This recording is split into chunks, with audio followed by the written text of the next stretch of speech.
Number 280 in the Masters of Cinema series is Pandora's Box, a kind of silent movie that was lost for a while. It was disregarded when it first came out and has grown in popularity and respect since then. It's one I hadn't heard of before, and I was interested in this because of the reputation of Louise Brooks, who is fantastic in this as Lulu. She is a man-eater of sorts. She uses them to facilitate her lifestyle, to achieve her goals, and if she doesn't get what she wants, she will throw an almighty tantrum to try and get it. At the start of this one, we see her and her relationship with a doctor kind of breaking down. He is worried about the rumours that's going about. He has an impending marriage and has decided that Lulu needs to go because he needs to focus on the person that he loves.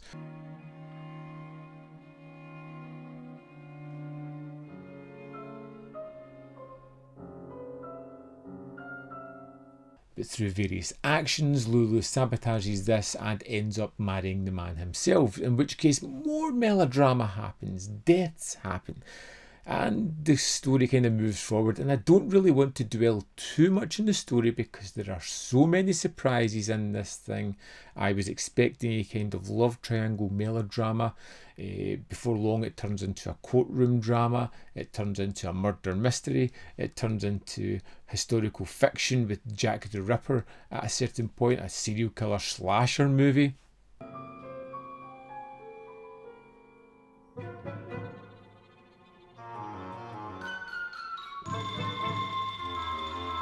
It kind of jumps all over the place, but it always keeps me on my toes watching it. It's what I liked about it, and captivating. And at the heart of this one is Louise Brooks, who is just wonderful as Lulu. Equal parts annoying, manipulative, cute, and angelic at certain points. She feels like a character that is extremely manipulative. You see this when she is at court at some point, and she's on the stand and she thinks she's kind of conned everybody, and there's a certain innocent smile on her face that behind that you can tell there is a deviousness and a glee in getting one over on everybody. You can see that in the wonderful acting that's on show here.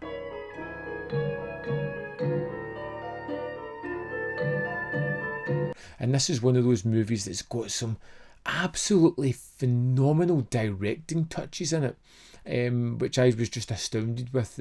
Certain moments where things move into screen, or the way the kind of camera moves a little bit to reveal something else, and it just kept expanding the story and kept my attention focused on this one as I just watched it unfold in front of me and just thought, wow, this is absolutely amazing.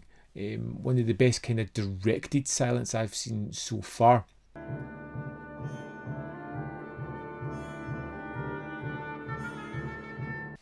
And I think that was partial to do with the wonderfully expansive story, where it just kept peeling back layers of this onion and discovering something that was completely unexpected and completely new and just surprising.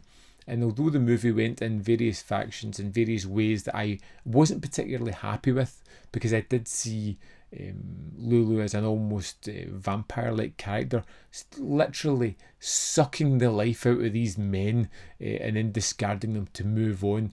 It was a character that I was fascinated by. I was enchanted by. I wanted to see where she was going to go next, who she was going to latch on to, who she was going to manipulate, how she would do it, why she would do it, and how she would just continue to almost flow through this life, getting by on her looks, her charm, and her manipulative techniques that she has.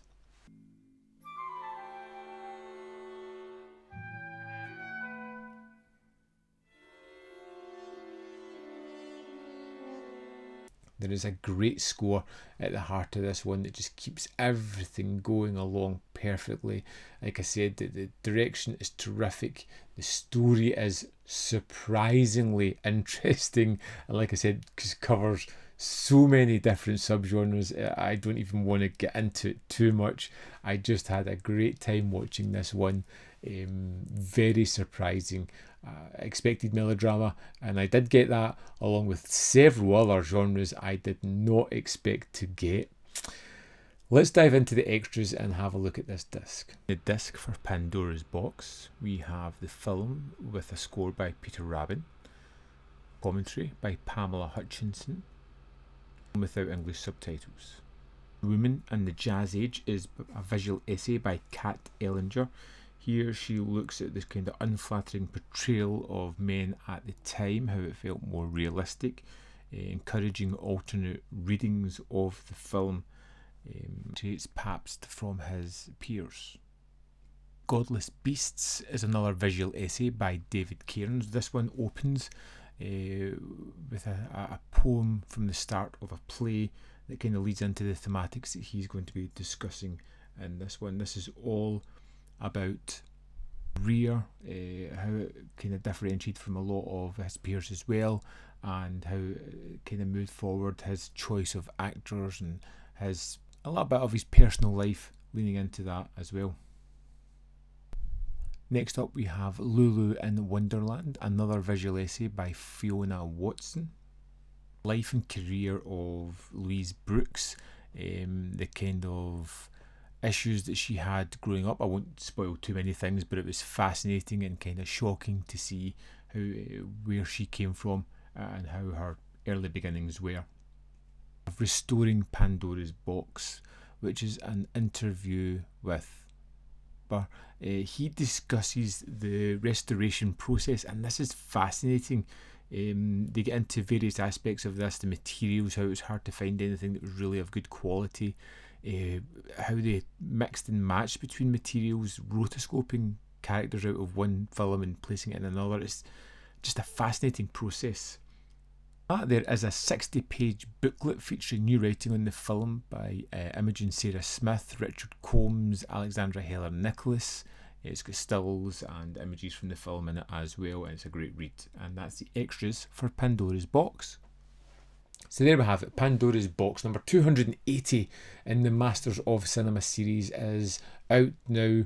I suggest picking it up if you're a fan of silent films, because this one is really unconventional, particularly in that story narrative. I think it's over about 8 or 9 acts as well, which is almost ridiculous, but ridiculous to a highly entertaining degree. So let me know your thoughts on this film if you've seen it. So drop them in the comment box below and we can have a discussion about this one. As always, there is more content up here if you want to see more of my stuff. In the description box below are links to Patreon, membership program and manvfilm.com, all ways in which you can support me. And if you have a quick second, hit the like button, it really helps these videos. Thanks for watching, and see you next time.